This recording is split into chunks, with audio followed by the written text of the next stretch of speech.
महायुद्ध का पहला हफ्ता ट्रेलर जैसा लगा, लेकिन असली पिक्चर अभी बाकी है। करीब 150 घंटे से जारी ईरान इजरायल युद्ध अब दो देशों की लड़ाई नहीं रह गया, बल्कि पूरे वेस्ट एशिया को हिला देने वाला संकट बन चुका है। इस जंग में अब तक 1000 से ज्यादा लोगों की मौत की खबर है और दर्जनों शहरों पर मिसाइल व ड्रोन हमले हुए हैं। ईरान के कई सैन्य ठिकाने, मिसाइल लॉन्चर और सरकारी इमारतें निशाने पर आई हैं, जबकि इजरायल के शहरों में भी रॉकेट और ड्रोन हमलों से नुकसान हुआ है। मिसाइलों और ड्रोन की ये जंग सिर्फ तेहरान और तेल अवीव तक सीमित नहीं रही। इसकी गूंज Lebanon, Iraq, Kuwait, UAE, Saudi Arabia, Jordan, Oman, Syria, Qatar, Bahrain और साइप्रस तक पहुंच चुकी है।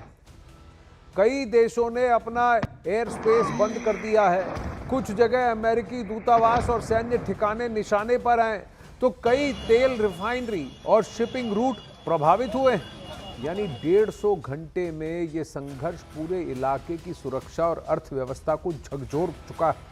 सबसे बड़ा प्रश्न यही है कि 150 घंटे की इस जंग में कौन आगे है और कौन पीछे, किसे इस जंग में माइलेज मिल रहा है। इस बीच अमेरिका के राष्ट्रपति डोनाल्ड ट्रंप पहले ही इस युद्ध को लेकर भविष्यवाणी कर चुके हैं। We have the strongest and most powerful by far military in the world, and we will easily prevail. We're already substantially ahead of our time projections, but whatever the time is, it's okay. Whatever it takes, we will always, and we have right from the beginning, we projected 4 to 5 weeks, but we have capability to go far longer than that. Trump की बात सुनिए आपने, 4 से 5 हफ्ता हमने तो शुरू से ही प्रोजेक्ट किया था, यानी करीब 1 महीने से ज्यादा ये युद्ध खिंचेगा। यानी एक तरफ सैन्य रणनीति, दूसरी तरफ युद्ध को फैलने से रोकने की चुनौती। लेकिन तेहरान से साफ संदेश है, ईरान टूट सकता है मगर झुकेगा नहीं। अब पूरी दुनिया की नजर इस जंग के अगले अध्याय पर टिकी है, यानी हफ्ता नंबर 2। अब वहीं इजरायली सेना द्वारा जारी फुटेज बेरूत में हिजबुल्लाह के हथियार ठिकाने पर एक बड़ा विस्फोट ये सामने आया है। वहीं पश्चिम एशिया में ईरान और इजरायल के बीच छिड़ी जंग अब सिर्फ 2 देशों तक सीमित नहीं रही। इस युद्ध की लपटों ने पूरे क्षेत्र को अपनी चपेट में ले लिया है। मिसाइल हमलों, ड्रोन अटैक और गिरते मलबे ने कई देशों की अर्थव्यवस्था और सुरक्षा को हिलाकर रख दिया है। देखिए, अमेरिका और इजरायल के डबल अटैक से ईरान के परमाणु केंद्र, मिसाइल लॉन्चर्स और सरकारी इमारतों को भारी नुकसान पहुंचा। इन सरकारी इमारतों में कहा जाता है उनके कमांड सेंटर्स हैं, सेंट्रल कमांड सेंटर्स। तो वहीं ईरान के पलटवार से इजरायल के तेल अवीव में इमारतों को नुकसान पहुंचा है। उधर ईरान के मिसाइल अटैक से यरूशलेम में धार्मिक स्थलों को भी नुकसान हुआ है। इस युद्ध की वजह से लेबनान से अभी तक करीब 84,000 लोग अपना घर छोड़ने को मजबूर हो गए हैं। कुवैत में ईरान के अटैक की वजह से अमेरिकी दूतावास को नुकसान पहुंचा है। यूएई में दुबई और दूसरे शहरों के एयरपोर्ट और होटलों को ईरान ने निशाना बनाया है।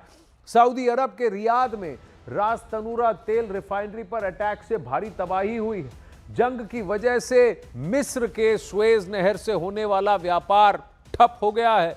हिंद महासागर में श्रीलंका के पास समंदर में भी भीषण जंग देखने को मिली है। यहां अमेरिकी पनडुब्बी ने ईरान के युद्धपोत को डुबो डाला। अब वहीं ईरान की ताकत मानी जाने वाली उसकी गुप्त बंकर सिटी अब जंग का सबसे बड़ा निशाना बन गई है। पहाड़ों के अंदर बनी इस अंडरग्राउंड सुरंगों में ईरान ने हजारों मिसाइलें छिपाकर रखी थी ताकि किसी भी हमले का जवाब दिया जा सके। लेकिन अब हालात बदल चुके हैं। अमेरिका और इजरायल की निगरानी इतनी तेज है कि कई मिसाइलें लॉन्च होने से पहले ही तबाह कर दी जा रही हैं।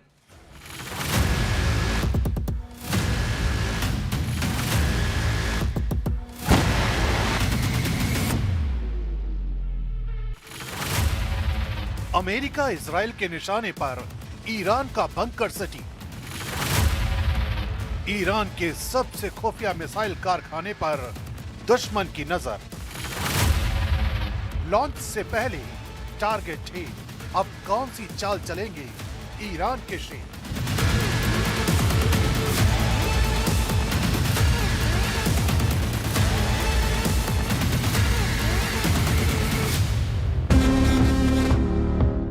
ईरान की मिसाइलों को उसकी असली ताकत माना जाता है। इन्हीं मिसाइलों से ईरान ने अमेरिका और इजराइल को गहरे जख्म दिए हैं।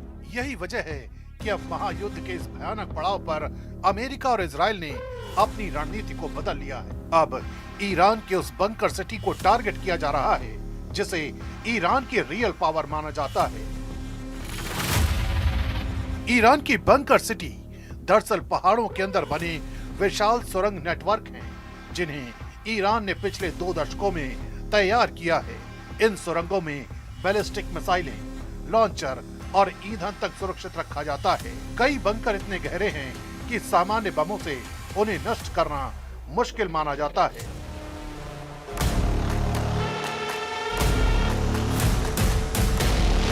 ईरान की रेवोल्यूशनरी गार्ड ने इन अंडरग्राउंड ठिकानों के वीडियो भी जारी किए हैं, जिनमें ट्रकों पर लगी मिसाइलें लंबी सुरंगों के अंदर कतार में दिखाई देती हैं।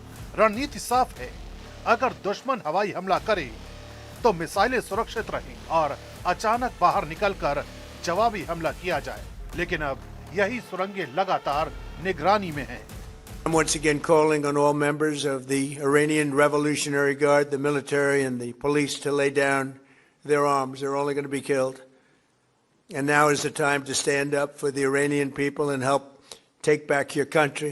You're going to have a chance after all these years to take back your country. Accept immunity. We'll give you immunity.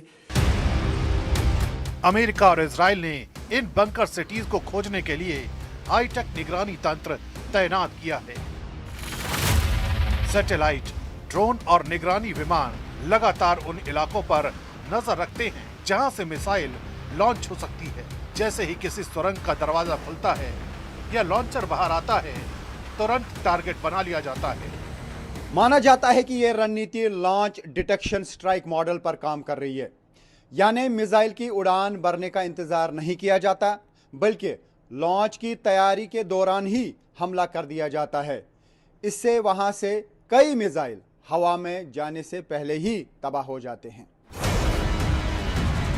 Report के मुताबिक युद्ध के शुरुआती दिनों में ईरान ने बड़ी संख्या में मिसाइलें दागी, लेकिन कुछ ही समय बाद हमलों की रफ्तार अचानक कम हो गई। इसका बड़ा कारण यही बताया गया कि कई लॉन्चर और बंकर के प्रवेश द्वार निशाने पर आ गए। कुछ जगहों पर बंकर बस्टर हथियारों से सुरंग के मुहाने को ही नुकसान पहुंचाया गया, जिससे अंदर मौजूद मिसाइलें बाहर नहीं निकल पाई।